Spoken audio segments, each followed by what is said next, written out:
신바람 사연 아파트. 오늘의 사연 시작하겠습니다. 안녕하세요. 저는 결혼한 지 4년 된 30대 여자입니다. 저는 비록 낳은 정에서는 버림을 받았지만 자라는 과정에서는 기른 정을 듬뿍 받았습니다. 그렇기에 저를 이렇게 길러주신 지금의 엄마에 대한 감사함은 말로 이루 표현할 수 없을 만큼 큽니다. 물론 저를 낳아준 생모에 대한 상처는 성인이 된 지금도 아물지 않았지만요. 이런 제 마음을 알면서도 남편은 남편 자신과 친정엄마 사이에서 제가 한 사람만을 선택하기를 강요하더군요. 저는 어떻게든 다 같이 행복하게 살고 싶었지만 더 이상 엄마가 저로 인해 희생하는 모습을 보고 싶지 않았습니다. 그래서 남편을 포기하기로 마음먹었습니다. 제가 4살, 언니가 6살일 때 저희를 낳아주신 생모께서 집을 나가셨습니다. 고모에게 듣기로는 동네 어떤 아저씨와 눈이 맞아 도망간 거라고 했습니다. 저도 그게 사실인지는 모르고 솔직히 지금도 사실이 아니길 바랍니다.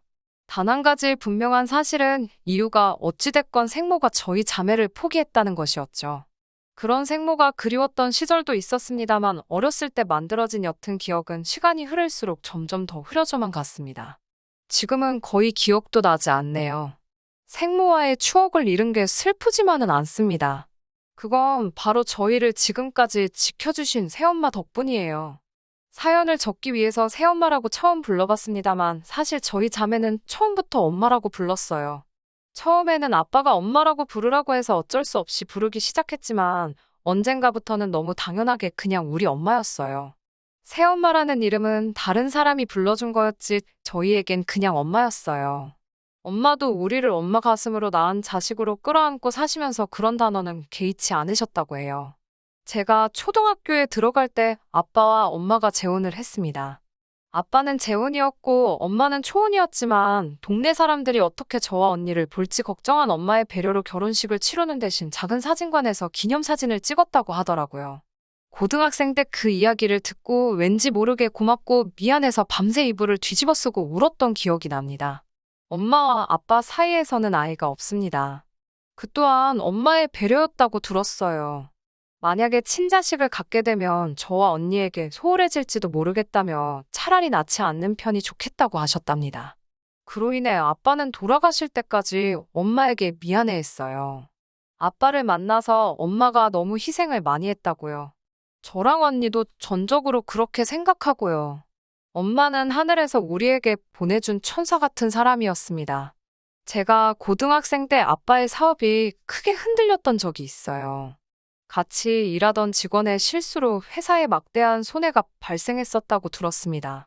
그래서 1년 가까이 아빠와 우리 세모녀가 떨어져 지내야만 했어요. 그때 엄마가 식당 아르바이트를 하면서 저희를 키워주셨어요. 사실 지금도 가끔 내가 엄마였어도 그렇게 할 수 있었을까 생각이 들어요. 자기 배로 낳은 자식도 아니고 믿고 시집온 남편이 돈도 못 벌어다 주는데 도대체 우리를 왜 포기하지 않았을까 그런 생각을 하게 되더군요. 아빠가 돈을 잘 벌 때 우리를 낳은 엄마도 우리를 포기하고 떠났으니깐요. 저와 언니는 엄마와 다른 모녀들처럼 같이 목욕탕도 가고 쇼핑도 가고 시시콜콜한 비밀 이야기도 나눌 만큼 아무런 문제 없이 잘 지냈습니다. 이렇게 지금도 설명을 하는 게 오히려 어색할 만큼 그냥 평범한 모녀 사이였어요. 그리고 이 모든 사실을 지금의 남편도 다 알고 있습니다. 남편과는 회사 생활을 시작하면서 지인의 소개로 만났습니다. 남편은 가족애가 넘치고 생활력이 있는 사람이었어요. 그렇기에 남편감으로는 딱 좋다고 생각했습니다. 1년의 연애를 하고 누가 먼저 물어볼 것도 없이 자연스럽게 결혼 준비를 하기 시작했습니다. 남편에게 굳이 생모가 아니고 새엄마다라는 이야기를 하지도 않았어요. 어차피 제겐 한 명뿐인 엄마인데 구태여 그런 설명을 할 이유가 없다고 생각했으니깐요. 그런데 결혼을 하고 나서 혼인신고를 하려고 서류를 떼니 거기에 엄마에 대한 존재가 나와 있었습니다. 남편은 너무 놀라서 저를 쳐다보더라고요. 동화책에 나오는 새엄마에게 구박을 받으며 살아온 공주 혹은 신데렐라의 주인공을 보는 듯 측은하게 쳐다보며 한동안 모라말을 잊지 못하더라고요. 저는 당신이 생각하는 것과는 아주 다르게 나랑 언니 그리고 엄마는 여느 다른 모녀지간과 다르지 않다고 설명했지만 믿지 않는 눈치였어요. 그때만 해도 남편이 뭐라 생각하든 중요하지 않았습니다. 사실 남편이 처음부터 저희 엄마를 좋아하지 않았던 건 알고 있어요. 나중에 남편의 행동들을 돌이켜 생각해보면 피도 안 섞인 남인데 자기가 장모 대접을 할 필요가 없다고 생각했던 것도 같아요. 한 번은 남편 생일 때 친정엄마가 사위 먹으라며 미역국에 갈비에 상다리 부러지게 차려주셨거든요. 사위 사랑은 장모라면서요. 하지만 남편은 감사하다는 말도 하는 둥 마는 둥이었어요. 그 모습을 보는데 제가 다 민망하고 속상해서 죽겠더라고요. 남편이 자리를 떴을 때 제가 뭐 이렇게 고생을 했냐고 봉투에 30만 원을 챙겨서 드렸습니다.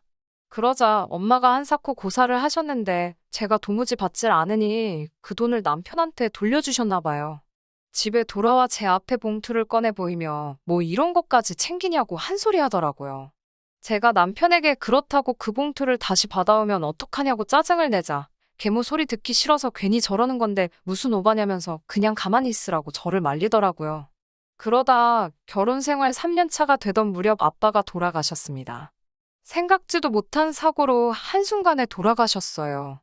언니랑 제가 사망신고를 했고 부모님이 거주하시던 집과 아버지 차 그리고 저희 모녀 앞으로 나온 6억의 사망보험금까지 모두 엄마가 관리하기로 했어요. 저나 언니 사이에 아무런 이견과 잡음 없이 너무 자연스럽고 당연하게 정리가 되었어요. 형부도 처가 재산이니 저희더러 알아서 하라며 아무 간섭도 하지 않았고요. 그런데 저희 남편 혼자서 눈에 쌍심지를 켜고 난리더라고요. 언니와 저에게 한다는 말이 자식들도 권리가 있다는 둥, 가만히 있다가 나중에 엄한 사람한테 다 뺏긴다는 소리를 하면서요. 6억이면 우리 전세로 옮길 수도 있고 어디다 투자도 할 수 있는데 왜 바보같이 그걸 엄마한테 맡기냐면서 저한테 법무사한테라도 조언을 구해보라며 사람을 달달 볶더라고요. 듣다 못한 제가 그래서 지금 하고 싶은 이야기가 뭐냐고 엄마가 아직 젊으신데 벌써 재산을 나누라는 거냐며 제가 화를 내자 저더러 세상 물정을 하나도 모른다면서 그러다 큰 코 다친다고 혀까지 차더라고요. 그 이후에도 남편은 재산 명의를 얼른 당신 명의로 돌려야 한다고 하질 않나. 다 뺏길지도 모른다며 저더러 천하태평이라고 하질 않나. 혼자 뭐가 그리 걱정인지 난리도 그런 난리가 없더라고요. 그리고 남편의 그런 모습을 계속 보고 있으니 조금씩 남편에 대한 정이 떨어지기 시작했어요. 그래도 이혼까지는 생각하지 않았습니다. 그때만 해도 그냥 남편하고 엄마 사이에서 내가 어떻게 해야 좋을까라는 고민이 대부분이었어요. 다른 사람들 보면 딸이랑 사위가 엄마를 모시고 여기저기 놀러도 다니고 사위가 아들 노릇 해주는 집도 있더라고요. 남편한테 아들 노릇까지는 바라지도 않았지만 적어도 장모님으로서 존경하고 대해주길 바랬거든요. 그러다 이번에 도저히 견딜 수 없는 사건이 있었습니다. 얼마 전 엄마의 생신이었어요. 아빠가 돌아가신 뒤 처음 돌아온 엄마의 생신이었기 때문에 언니랑 저는 멋진 곳에서 식사를 대접하고 싶었어요. 그래야 아빠의 빈자리가 좀 덜 느껴질 것 같았거든요. 다행히 평소라면 예약하기 힘들었을 호텔 레스토랑에 운이 좋게 자리를 잡을 수 있었습니다. 엄마는 뭐 이렇게 비싼 걸 먹냐면서 저희한테 얼른 취소하라고 하셨지만 언니랑 저는 진작에 이런 곳도 같이 다니고 했으면 좋았을 텐데 후회가 되더라고요. 그렇게 레스토랑에 모여 코스 메뉴를 시키고 와인도 한 병 시켰더니 돈이 제법 나왔습니다. 형부가 내겠다고 하는 걸 제가 내겠다고 우겨서 제가 결제를 했습니다. 사실 언니와 형부는 둘이서 작은 쇼핑몰을 운영하고 있는데 그게 요새 제법 매출이 늘었다고 들었어요. 그래서인지 요새 둘이서 엄마한테 이것저것 선물도 자주 해주고 모시고 식사도 많이 다니고 하더라고요. 저도 자식인데 그렇게 못 해드려서 죄송한 마음이 컸기에 이번만큼은 제가 내고 싶었습니다. 그런데 남편이 집에 와서는 돈 벌어서 엉뚱한 데다 쓰고 있다면서 앞으로 처형내 일 아니면 자기를 부르지 말라고 하더군요. 저희 엄마랑 뭐 해야 하는 일이 있으면 처형내가 하게 두라고요. 자기는 피 같은 자기 돈, 엄한 곳에 쓰기 싫다면서요. 그런데 저희는 맞벌이거든요. 그리고 엄밀히 말하면 제가 얼마 전 승진을 하면서 남편보다 수입도 많아졌거든요. 그런데도 돈 쓰는 일만 생기면 마치 제가 자기 돈을 가져다 쓰는 것 마냥 말을 하더라고요. 이번만큼은 도무지 그냥 넘어갈 수가 없어서 당신이 돈을 벌어오면 얼마나 벌어온다고 그런 소리를 하냐고 제가 따져 물었습니다. 제가 남편에게 돈 얘기에 관해서 그런 식으로 되받아친 건 거의 처음이었어요.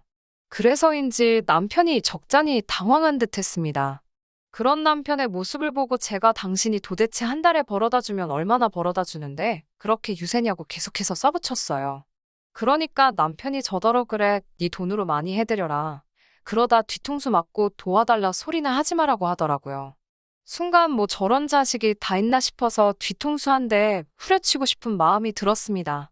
화장대 거울 앞에 앉아 화를 식히고 있는데 엄마랑 찍은 사진이 눈에 들어왔어요. 꽃다운 나이에 우리 아빠를 만나서 자기가 낳은 자식들도 아닌 우리를 누구보다 깊은 사랑으로 키워주신 엄마를 물끄러미 바라보고 있으니 눈물이 주룩주룩 흘렀습니다. 자식들도 다 컸고 이제 아빠랑 행복하게 노후만 즐기면서 살면 되는 분인데 왜 우리 엄마 인생은 이렇게 슬픈가 싶기도 했고요. 그런 엄마에게 함부로 말하는 저런 인간을 내가 왜 서방이라 생각하고 참고 살아야 하나 생각하니까 마음 깊은 곳에서 우라가 치밀어 오르는 것 같았습니다. 도저히 이렇게는 화와 슬픔을 다스릴 수가 없어서 자동차 키만 챙겨서 엄마 집으로 향했어요. 밤 10시가 다 돼서 딸이 집에 오니 엄마도 깜짝 놀랐을 거예요. 엄마가 저에게 도대체 무슨 일인데 이 시간에 여길 왔냐면서 저부터 막 살피는 거예요. 이 큰 집에서 우리 엄마 얼마나 외로울까 싶기도 하고 마음이 복잡했어요. 저는 엄마에게 그간 남편이 해온 이야기들을 털어놓았습니다. 저는 사실 엄마가 제 이야기를 듣고 화를 내거나 같이 욕을 해줄 줄 알았어요. 그런데 엄마가 다 들으시더니 갑자기 저한테 너무 미안하다면서 엄마가 생각이 짧았다고 오히려 사과를 하시는 거예요. 그러더니 언니와 저에게 미리 유산을 나눠줬어야 되는데 엄마 때문에 괜히 부부싸움이나 하게 해서 정말 미안하다고 몇 번이고 저에게 사과를 하시더라고요. 엄마는 행여 본인 때문에 저희 부부가 이혼이라도 하게 될까 안절부절 계속 제 걱정을 하고 계셨습니다. 그러면서 필요하면 엄마가 제 남편을 만나서 다 사과하고 대신 설명을 하면 되겠냐고 하시는 거예요. 그런 엄마를 보면서 제가 지켜야 할 사람이 누군지 확실히 알겠더라고요. 저는 엄마한테 엄마, 나 이혼하는 거 하나도 두렵지 않다고 세상 그 누구도 엄마를 함부로 대할 수는 없다고 걱정하지 마시라고 했어요. 그리고 엄마한테 나를 이렇게 키워줘서 너무 고맙다고 했어요. 그러자 부모가 자식을 키우는 건 당연한 일인데 왜 그런 걸 고마워하냐고 하시는 거예요. 하지만 엄마랑 저는 결국 서로 부둥켜 안고 한참을 울었습니다. 눈이 퉁퉁 부은 채로 집에 오니 남편이 저를 어이없다는 듯이 쳐다보더라고요. 그래서 내가 곰곰이 생각해봤는데 당신이 우리 엄마를 싫어하는 건 확실히 알겠더라고 말했어요. 그러자 남편이 저더러 자기가 말이 심했으면 미안하지만 엄연히 너를 키워주신 그분은 피 한 방울 안 섞인 남이라면서 지금이라도 빨리 필요한 법적 절차가 있으면 밟으라고 하더라고요. 저는 남편에게 하지만 당신도 나랑 피 한 방울 안 섞인 남이잖아라고 물었습니다. 그러자 남편이 어떻게 자기랑 저희 엄마랑 같냐는 거예요. 자기는 남편이고 저희 엄마는 그냥 생모 대신 저희를 키워준 사람일 뿐이라면서요. 그래서 아무리 생각해봐도 고작 몇 년 같이 한 당신이 우리 엄마를 그렇게 모욕하는 건 말이 안 된다고. 지금이라도 우리 엄마랑 나한테 진심으로 사과하면 이혼은 하지 않겠다고 했어요. 그러자 남편은 오히려 저더러 제정신이냐면서 자기는 진심으로 저를 걱정해서 하는 말인데 머리가 어떻게 된 거 아니냐고. 너 키워준 사람이 너한테 그렇게 말하랬냐면서. 너네 계모가 너네 아버지 재산 독차지하려고 진짜 엄마인 척 너를 세뇌한 거라고 말하며 자기가 당장 가서 가만 안 두겠다고 그러더라고요. 그때 형부와 언니가 저희 집에 찾아왔어요. 엄마 집에서 나오면서 언니에게도 전화해 그동안 남편이 했던 막말들을 다 전했거든요. 현관을 열자 형부가 대뜸 저희 남편한테 싸가지 없는 자식이 우리 장모님을 그딴 식으로 생각했단 말이냐며 바로 남편을 주먹으로 날렸습니다. 그러자 놀란 언니가 여보 그만하라며 형부를 막아섰어요.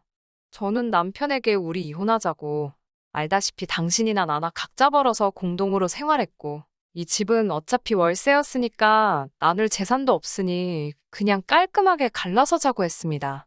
남편은 그제서야 자기가 말이 심했던 것 같다고 하지만 정말 저를 생각해서 한 말이라고 다시 생각해보라고 하더군요. 하지만 저는 그 말을 믿지 않았어요. 남편이 오로지 엄마가 가진 재산이 탐나서 저와 엄마 사이를 이간질한다는 생각밖에 안 들더라고요. 다행히도 형부랑 언니가 옆에 있어줘서 저는 제 집만 챙겨서 엄마 집으로 갔습니다. 형부는 행여나 처제 쫓아가고 그러면 가만 안 둔다고 엄포를 놨어요. 엄마는 이 모든 일이 자기 때문인 거냐며 다시 눈물을 흘리셨습니다. 자식 앞에 걸림돌이 된 것 같다며 몇 번이고 미안하다는 엄마를 보니 가슴이 찢어질 것 같았습니다. 이튿날 바로 강남에 있는 유명한 변호사 사무실에 가서 상황을 설명하고 이혼을 하고 싶은데 가능하겠냐 물었습니다. 다행히 두 변호사를 만났는데 모두 귀책 사유가 남편한테 있기 때문에 위자료까지 청구할 수 있다고 하더라고요. 남편한테 합의 이혼하면 위자료는 안 줘도 되지만 만약에 소송까지 가면 내가 지옥에 가는 한이 있어도 당신한테 위자료 받아낼 거라고 문자를 보냈습니다. 남편은 저더러 왜 자기를 못 믿냐며 이제는 감정에 호소하더군요. 하지만 제가 아무리 남편을 사랑했다고 해도, 남편이 저를 사랑했다고 해도 엄마가 저에게 준 사랑에 비할 수 있겠나요? 그렇게 결국 저와 남편은 합의 이혼을 했고, 저는 지금 엄마와 함께 살고 있습니다. 엄마는 지금도 가끔 저에게 후회하지 않냐고 물으시지만 제 대답은 한결같아요. 엄마를 만난 건 제 인생에서 가장 큰 행운이고, 이제 제가 엄마를 지켜드릴 거라고요.